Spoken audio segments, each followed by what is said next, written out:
नमस्कार. नमस्कार. मागच्या भागामध्ये आपण 3D फार्मिंग म्हणजे बहुस्तरीय बहुपीक पद्धती किंवा मल्टीरियर मल्टीक्रॉपिंग फार्मिंग का करायचे हे शिकलो. आणि जर आपल्याला शेती करायची असेल तर आपल्याला त्याशिवाय पर्याय नाही आहे हे देखील आपण समजून घेतलं. आता ह्या भागामध्ये आपल्याला सर सांगणार आहेत की नक्की ती शेती कशा पद्धतीने करता येईल.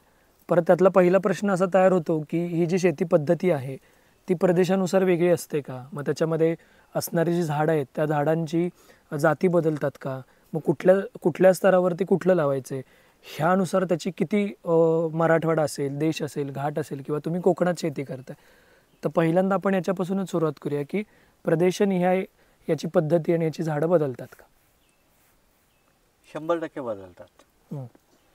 काही झाडं जी आहेत ते अख्ख्या भारतभर आहेत. जसं की जसं की उदाहरणार्थ आंबा. हं, भारताच्या निदान जिथे बर्फ पडत नाही हं, अशा सगळ्या भागात आहेत. जे भारताचा नकाशा जर आपण डोळ्यासमोर आणला तर इथे आसाम, खाली येतो केरळ, इथे येतो गुजरात आणि आसामवरनं इकडे हिमालयाचा पायथा सोडला तर सगळा मधला भाग, हा सगळा भाग आंब्यामध्ये.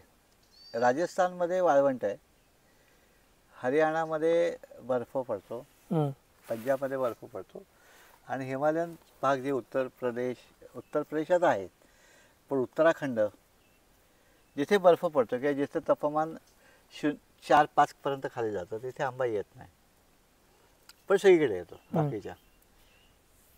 दुसरं आपण उदाहरण घेऊ केळं. हं, भारतातल्या बहुतेक भागात केळं येतं. त्याच्या जाती वेगळ्या आहेत, त्या जाती वेगळ्या आहेत, त्या प्रदेशानुसार पण आहेत आणि उपयोगानुसार पण आहेत. जे भाजीच्या केळ्यासाठी वेगळी आहे, स्टफ केळं करण्यासाठी वेगळे आणि सोलून खाण्यासाठी वेगळे, आजारी माणसासाठी वेगळे, सर्वसामान्य माणसासाठी वेगळे. तर हे जे आहे प्रदेशनिहाय आहे.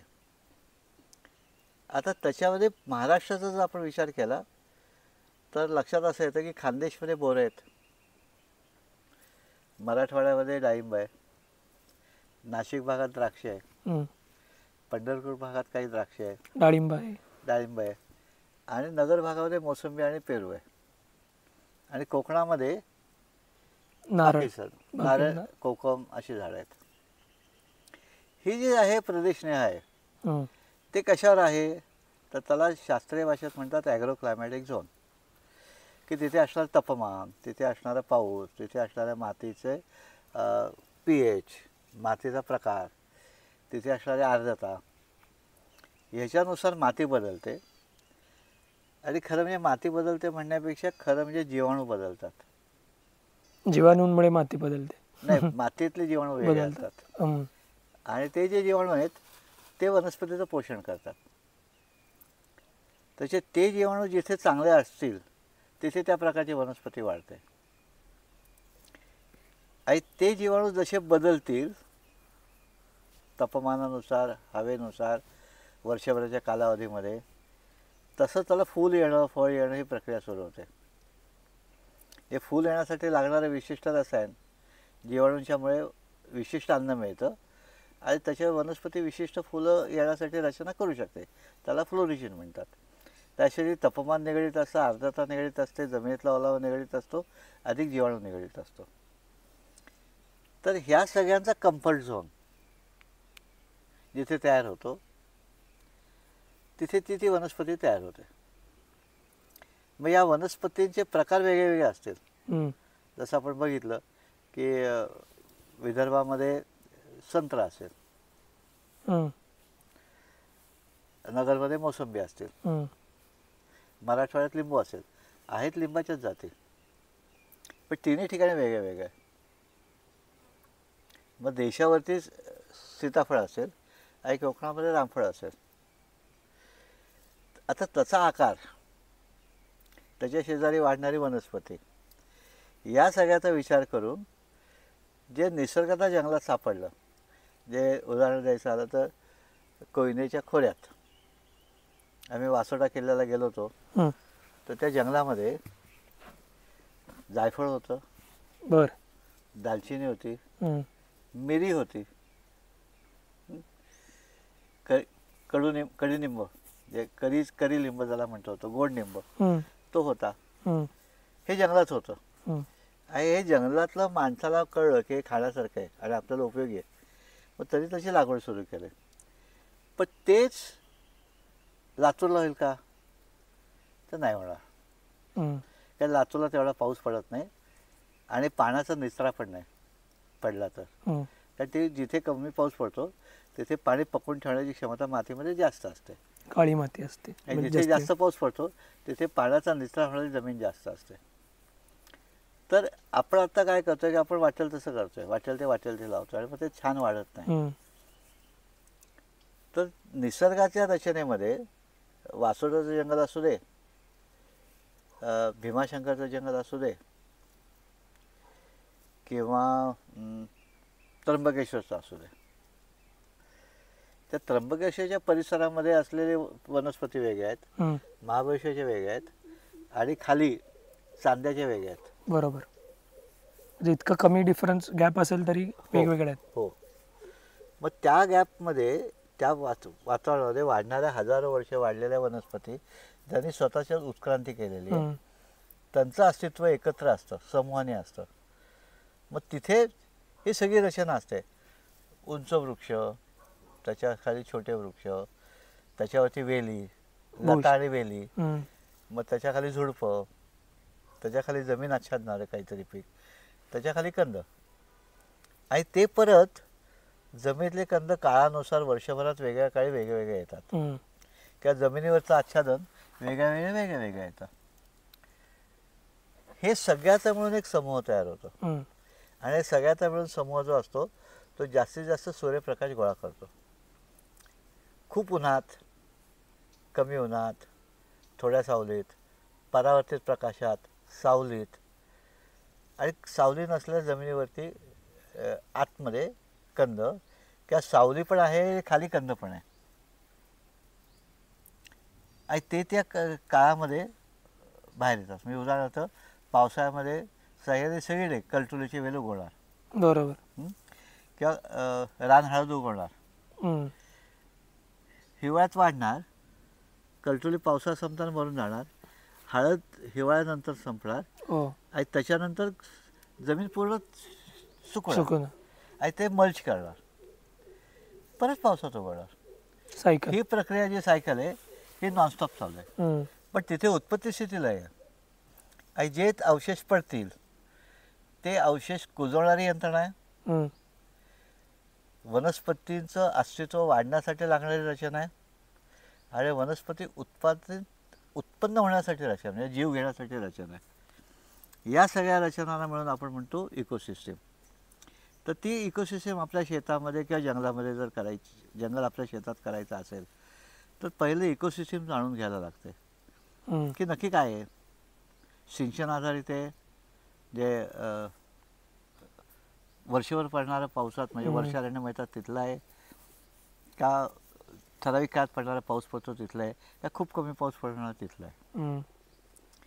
मग तिथे ज्या सगळ्या रचना वर्षानुवर्षे शेकडो वर्ष आपल्या पूर्वजांनी बघितल्या, अनुभवल्या, जगल्या, त्याच्यावर आधी त्यांचं घर पण आहे. हम्म. घराचं लाकूड पण आहे, उतार तसं आहे, सगळंच. सगळं म्हणजे टोटल टोपोग्राफी. या सगळ्याचा माणसाने जेव्हा विचार केला तेव्हा भारतामध्ये तर आत्ता ज्याला आपण महाराष्ट्र म्हणतो ते दंडकारण्य होतं. हम्म. ते हळूहळू लोप पावलं हम्म. किंवा संपलं. हम्म. आज जे आहे ते जंगल संपलं आहे हम्म. आणि त्याच्या भीषण समस्या सुरू झाल्यात.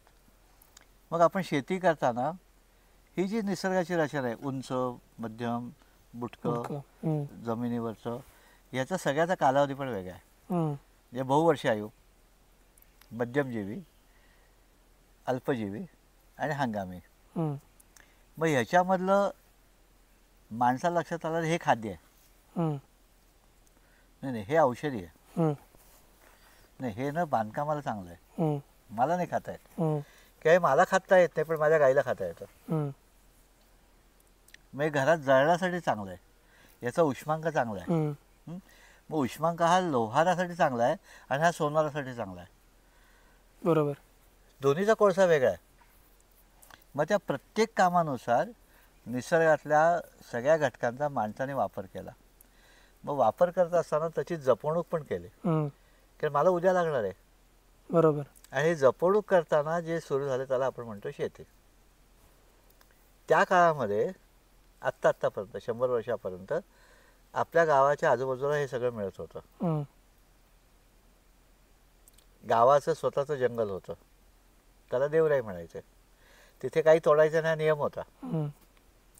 गावाचं गुरचरण होतं, हम्म. तिथे गावाची गुरं चरणार. सामूहिक मालकी जमीन, हम्म. सामूहिक मालकीचं जंगल, हम्म. त्यातलं देवासाठी सोडलेलं जंगल हम्म. आणि बांधावर झाडं. तसे तो माझा आजा पणजा ते झाड ठेवायचा की माझा नातू घर बांधणार आहे, 50 वर्षांनी घर बांधायला लागणार आहे, त्यासाठी हे मी झाड ठेवलं आहे. हम्म. किंवा ही 2 झाडं मी ठेवले, दरवर्षी मला 2 बैलगाड्या लाकूड लागतं जाळणं म्हणून हे झाड ठेवलं आहे आणि ही 2 झाडं नवीन लावलेत पुढच्यासाठी. बरोबर. आणि ती जागा त्याच्या शेताच्या बांधावर असायची किंवा पडीक जमिनीत असायची. म्हणजे पडीक जमीन एक भाग, लागवडीची जमीन एक भाग, बागायती जमीन एक भाग. हम्म. मग त्या झाडाला पाणी लागतं का पावसाच्या पाण्यावर होतं. मग ती जिरायती फळझाडं आणि बागायती फळझाडं, हे सगळं गणित आपण हरित क्रांतीमध्ये विसरलो. हम्म. आणि टप्प्याटप्प्याने आपण ह्याच्या बदल्यात, कारण घराची रचना सिमेंटची झाली, चौकोनी घर झाली सगळी. चौकोनी घरं झाली, पावसाचा आणि घराचा काही संबंध नाही, कपड्याचा आणि चपलेचा काही संबंध नाही, आणि आपण एकसुरी जीवन जगायला लागलो. हम्म. आता जगात कुठेही गेलं तर एका आकाराची बिल्डिंग, वास्तुशास्त्राचा त्याला प्रकार नाही, व्हेंटिलेशन कुठेतरी असलं तर, नियोजित शहर असलं तर व्हेंटिलेशन, सूर्यप्रकाश घरात येईल याची रचना नाही, घरात कवडसा पडला आहे ही रचना नाही, उपलब्धता नसल्यामुळे शेडाने केलेल्या जमिनी नाहीत, तशी अजून उष्णता वाढणार. उष्णता वाढली म्हणून आम्ही अजून वीज वापरणार, ते अजून उष्ण होते म्हणून अजून AC वापरणार. या सगळ्यातनं नैसर्गिक वातावरण, शरीराला येणार घाम, थंडीमध्ये उन्हाळ्यात घाम येणार, थंडीत त्वचा फाटणार, म्हणजे शरीराच्या त्वचेचं सुद्धा पोषण आणि संरक्षण वर्षभर वेगळ्या काळामध्ये वेगळ्या पद्धतीने होणार. आणि ते पोषण होण्यासाठी थंडीतला आहार वेगळा आहे आणि उन्हातला वेगळा. बरोबर. हे सगळं त्या तिथे उपलब्ध असलेल्या झाडां वनस्पतीवर अवलंबून आहे. आणि आपल्या पूर्वजांची थोरवाई अशी आहे की प्रत्येक गोष्टीचा त्यांनी काहीतरी गुण शोधला आहे. जसं आधी दुर्वा आहे, हरळी, त्यातनं रोग काय टाळता येतील, आज आपण ते थेरपी म्हणून करतो. हरळीवरनं चाला, हरळी काढून टाका शेतात, पण हरळीवरनं चाला म्हणजे काय, म्हणजे तिचं अस्तित्व महत्त्वाचं आहे. हे अस्तित्व तयार होण्यासाठी जी रचना लागते तिला आता जग म्हणतं फूड फॉरेस्ट किंवा पर्माकल्चर. पर्माकल्चर म्हणजे काय, परमनंट ॲग्रिकल्चर. म्हणजे काय तर माझ्या घरात लागलेल्या सगळ्या गोष्टी मला तिथून कायमस्वरूपी मिळत राहाव्या अशा पद्धतीने केलेली मी शेती. फूड फॉरेस्ट म्हणजे काय तर मधमाशीपासून गांडोळापर्यंत आणि माझ्या अन्नापासून माझ्या औषधापर्यंत जे सगळं माझ्या ठराविक जागेत मिळेल, शेतातून मिळालं अशी केलेली रचना. शेत म्हणजे जागा, ती किती असेल हे सापेक्ष आहे, पण त्या जागेमध्ये ही रचना आपण जर थांबलो शेती करायचं, ही रचना तयार होते. जे पक्ष्यांच्या विषयात बिया येतील, मग तिथे झाड उगवेल, आधी गवत असेल मग झाड उगवेल, मग गुरं आली तर मोठी झाडं उगवतील. म्हणजे आंब्याची कोय गुरांच्या विष्ठेतनं पडेल, कावळ्याच्या चोचीतनं एवढी येणार नाही. बरोबर. पण उंबर येईल, वड येईल, अडुळसा येईल, काही बिया वाऱ्याने जातील. आणि तिथे आपण जर संरक्षित केलं त्या जागेमध्ये एक समृद्ध जंगल तयार होईल. हे गोळे सरांनी केलं आणि त्याला लक्षात आलं की हे सगळं जंगल 5 वर्षात तयार होतं, वाढीला लागतं. मग आपण हे जंगल मनुष्य निर्मित करूया का. म्हणजे भारतीय परंपरेत त्याला आपण म्हटलं वन, अरण्य आणि उपवन. तर अरण्य म्हणजे कुठेही काही कसंही उगवलं येते, वन म्हणजे नियोजित पद्धतीने लावलेलं, आणि उपवन म्हणजे विशिष्ट वनस्पतींचा समूह जर सुशोभीकरणासकट असेल. तर आपल्याला शेतामध्ये जेव्हा वेगळी पिकं घ्यायची आहेत किंवा वेगळं अन्न खायचं आहे, माझ्या उपभोगासाठी लागणारं अन्न पण असेल, फळ पण असेल, औषध पण असेल आणि जळण पण असेल. हे मला जर माझ्या छोट्या जागेत करायचं असेल तर ते माझी जशी गरज भागवणार आहे तसं त्या भूभागाच्या वातावरणाची गरजही भागवणार आहे. बरोबर. मी शेती करत असताना हरित क्रांतीमध्ये फक्त मी माझा विचार केला, हम्म. गांडूळाचा विचार केला नाही. एकीकडे गांडूळाला म्हटलं गांडूळ माझा मित्र आहे, पण दुसरीकडे मी खूप नांगरलं, जे गांडुळाला बेघर केलं. मग मित्र का म्हणायचं? आणि मग ते कालांतरे लक्षात असताना अरे गांडूळ संपलं, मग आपण गांडूळ खत करूया. मग तिथे मनुष्यबळ वाढलं, त्याचं संरक्षण वाढलं, उचलून आणून टाकणं झालं, त्याच्यासाठी लागणारं अन्न आणून टाकणं झालं. मग ह्याच्यातनं उत्पादन खर्च वाढला आणि त्याच्यातनं जमीन सच्छिद्र झालीच नाही जे गांडुळाने केली तिथे. जे माझं जलसंधारण पण झालं नाही. मग हे निसर्गता होईल का? त्या निसर्गाच्या रचना परत आपल्या शेतात येतील का? तर तेव्हा आपण जी रचना करतो ती दीर्घजीवी, मध्यमजीवी, अल्पजीवी आणि हंगामी अशी रचना असते. तर ही रचना करत असताना त्या प्रदेशानुसार तिथलं दीर्घजीवी असेल, ते शोधलं पाहिजे पहिल्यांदा. शोधायची गरज नाही, ऑलरेडी माहिती आहे. गॅझेटेडमध्ये, वनविभागाकडे आहे, अभ्यासू लोकांनी केलेल्या कामामध्ये आहे, आपल्या आजा पंजांच्या अनुभवात नाही आणि साहित्यात नाही. फक्त ते शोधायचं कसं आपल्याला कळलं पाहिजे. किंवा अनेक सामाजिक संस्थांनी केलेल्या चांगल्या कामात नाही. जे उदाहरणार्थ आयकॉस संस्थेने काम केलं की त्याच्यामध्ये महाराष्ट्रातल्या कुठल्या तालुक्यात कुठल्या वनस्पती होत्या, आत्ता कुठल्या आहेत, कुठल्या होण्याची शक्यता आहे, हे सगळे नोंद आहेत. या नोंदीचा वापर मी केला नाही तर मी मूर्ख. मला जेव्हा माझ्या शेतामध्ये या माझ्या गोष्टी सगळ्या करायच्या आहेत त्याला आपण म्हणतो शाश्वतता. तसा दुसरा शब्द आहे देशपातळीवर जे होते त्याला म्हणतात आत्मनिर्भरता. आत्ता आपण आत्मनिर्भर नाही. हरित क्रांतीमध्ये काही गोष्टी खूप जास्त आहेत आणि काही गोष्टी नाहीच आहेत. म्हणजे आज आपल्याला लागणारी डाळ, भारतीय लोकांमध्ये डाळ खाण्याची प्रथा खूप आहे, त्यातली जवळजवळ 70% डाळ आपण आयात करतोय. एक्झॅक्टली. आणि लोकांना हे माहिती नाही आहे. म्हणजे आपल्या ताटात येणारी डाळ खरंच आपल्या भारतातल्या शेतकऱ्यांची आहे का, हा मोठा प्रश्न आहे. त्यांना कांदा माहिती असतो, हो, कारण कांदा मिळाला तर आपण इराणहून, चीनहून, कुठून कांदा आणतो. ते राजकारण होतं.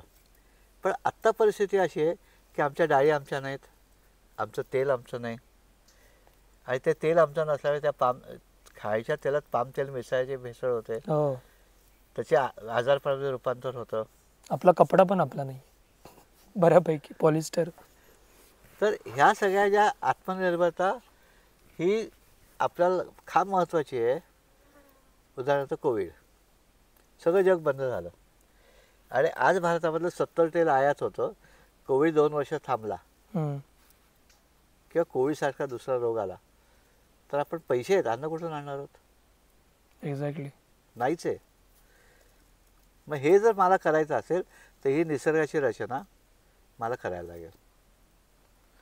जे कोकणामध्ये किंवा दक्षिण भारतामध्ये माझ्या तेलाची गरज नारळाने भागणार आहे, माझ्या तेलाची गरज कोकमाने भागणार आहे, माझ्या देवातल्या तेलाची गरज उंडीने भागणार आहे, कडुनिंबाने भागणार आहे. देशावरती मध्य प्रदेशमध्ये मोहाने भागणार आहे, मोहरीने. उत्तर भारतामध्ये मोहरीने भागणार आहे. तर हे सगळं जे आहे हे सगळं मी लावलं तर भागणार आहे ना. एक्झॅक्टली. लावणं आणि जपणं आणि संवर्धन करणं. मग माझ्याकडे जर आता आम्हाला सगळ्यांना कळतं अरे मोहाचे लाडू पौष्टिक आहेत, माझ्या घराच्या वाड्याला मोहाच्या लाकडाच्या तोळ्या होत्या, जिथे लाकूड चांगलं आहे, सावली आहे, पशुपक्ष्यांना ते फुलं देतं, ते फुलं माणसाने खाली की ते पौष्टिक होतात, त्याचं फळ असतं, त्याची भाजी होते आणि त्यात त्याच्या बीचं तेल होतं. पूर्ण झाड. मध्य प्रदेशचा कल्पवृक्ष, मध्य भारताचा. दक्षिण भारताचा नारळ असेल पण मध्य भारताचा आहे ना. म्हणजे प्रत्येक प्रांतामध्ये काहीतरी कल्पवृक्ष आहेत आणि आम्हाला त्याची किंमत नसल्यामुळे आम्ही ते तोडून टाकलेत.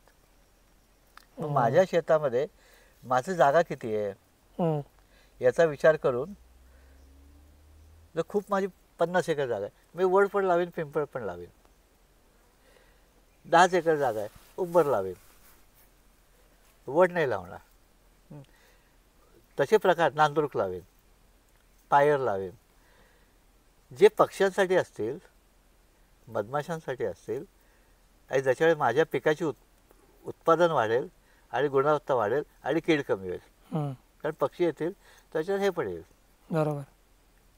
हे एकात्मिक पद्धत आहे. म्हणजे माझा रोल कमीत कमी होतो, मला श्रम कमीत कमी करायला लागतात आणि निसर्ग पोषण आणि संरक्षणाच्या जबाबदाऱ्या घेतो. सिस्टम काम करते तिथे. सिस्टीम काम करते. ते एक अद्भुत रचना आहे जी लाखो वर्षामध्ये ट्रायल अँड एररमध्ये वाढलेली आहे. तर ती रचना शेतात तयार करणं म्हणजे बहुस्तरीय बहुपिकी पद्धती तयार करणं. वा. हेतू काय माझा? फळ आहे तर फळाचं झाड लावेन. हेतू काय माझा? बांधकाम लाकूड आहे ते झाड लावेन. सगळं लागणारच आहे. आणि हे सगळं जेव्हा असेल तर जग पातळीवर असा विचार केला जातो की अभ्यास केला तर सांगितलं जातं की तुमच्या भूभागाच्या निदान 33% जंगल पाहिजे. म्हणजे 1 एकर असेल तर त्यातलं 33% जंगल पाहिजे. साधारणपणे 10 गुंठे जंगल पाहिजे. मग ते जंगल फळाचं पाहिजे का बांधकामाचं पाहिजे का मधमाशी करता पाहिजे का सुगंधा करता पाहिजे का सगळं मिळून पाहिजे का सगळं मिळून पाहिजे हे मी ठरवलं.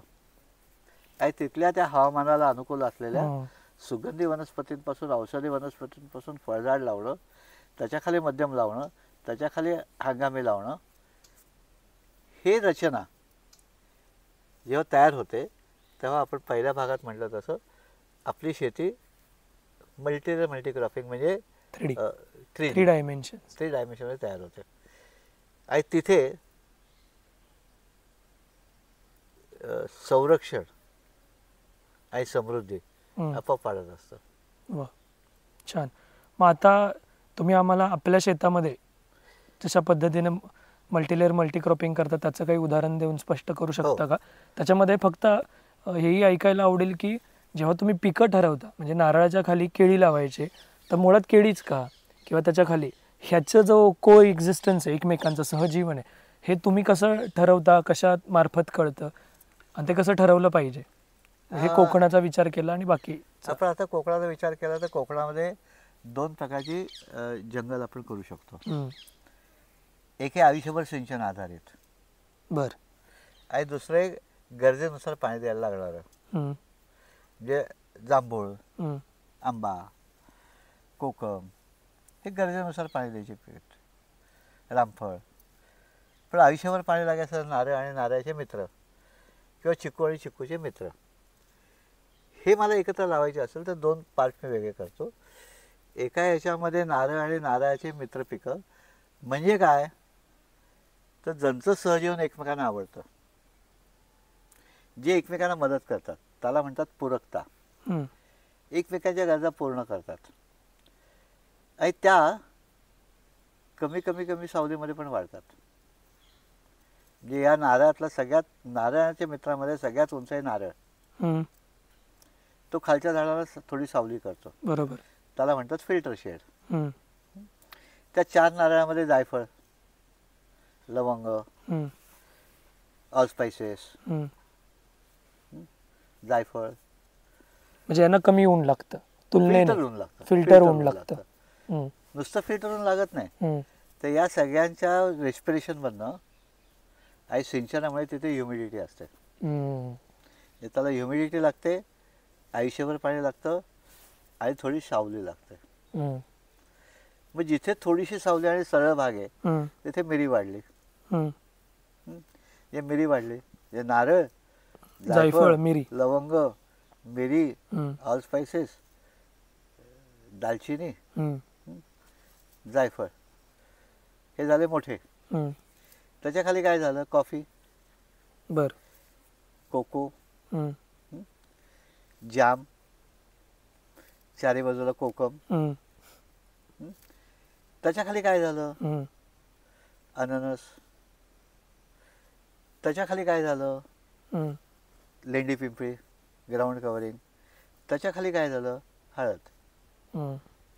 या सगळ्याला सावली आवडते, या सगळ्याला प्रकाश गोळा करण्याची रचना आहे.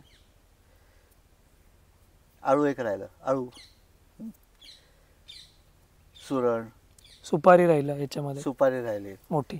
एक साधारण 15 ते 20 पिकं आपण वनस्पती ज्या खाद्य आहेत किंवा मसाल्याच्या त्या आपण नारळाच्या बरोबर लावू शकतो.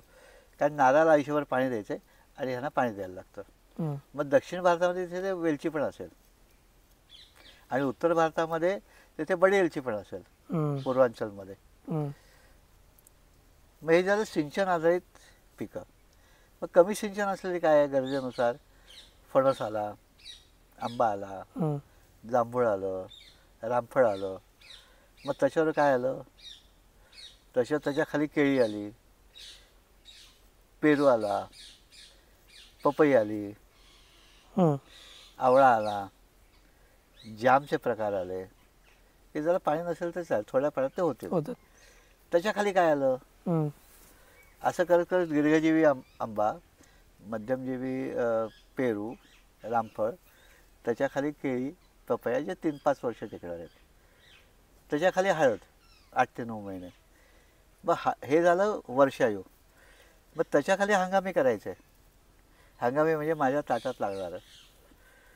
मग त्याच्यामध्ये आत्ता नवीन रिसेंटली सापडली म्हणजे आढळली की सावलीत होणारी नाचणी आहे. बरं. अरे वा. मग ती सावलीत होणारी नाचणी तिथे येईल का? येईल. मग माझी नाचणीत पोट भागेल का? भागेल. भारी. C4 प्लांट असणारी नाचणी सावलीत हा. वाढते. बरं. तर हे सगळं जे आहे हे आपल्याला हळूहळू डिस्कवर होत जातं. आणि मग इथे शेतामध्ये आपण करताना तशी रचना केली की दीर्घजीवीमध्ये अंतर जास्त असतं. ते वाढेल दीर्घजीवी म्हणजे आंबा, नारळ. नाही, दीर्घजीवी या शब्दाचा अर्थ दीर्घजीवी म्हणजे खूप आयुष्य असलेले, ज्याला शतायुषी झाडं आपण म्हणू शकू. 100 आणि 100च्या वर, 50च्या पुढे. 50च्या पुढे ज्याला म्हणायचं ती दीर्घजीवी. दीर्घजीवी. हम्म. मध्यमजीवी म्हणजे काय, ज्याचा उत्पादन क्षमता 25-30 वर्ष आहे, चांगली राहते. म्हणजे पेरू, हम्म. सीताफळ, रामफळ, हम्म. आवळा म्हणजे रायआवळा, बरोबर. जाम. अल्पजीवी काय, हम्म.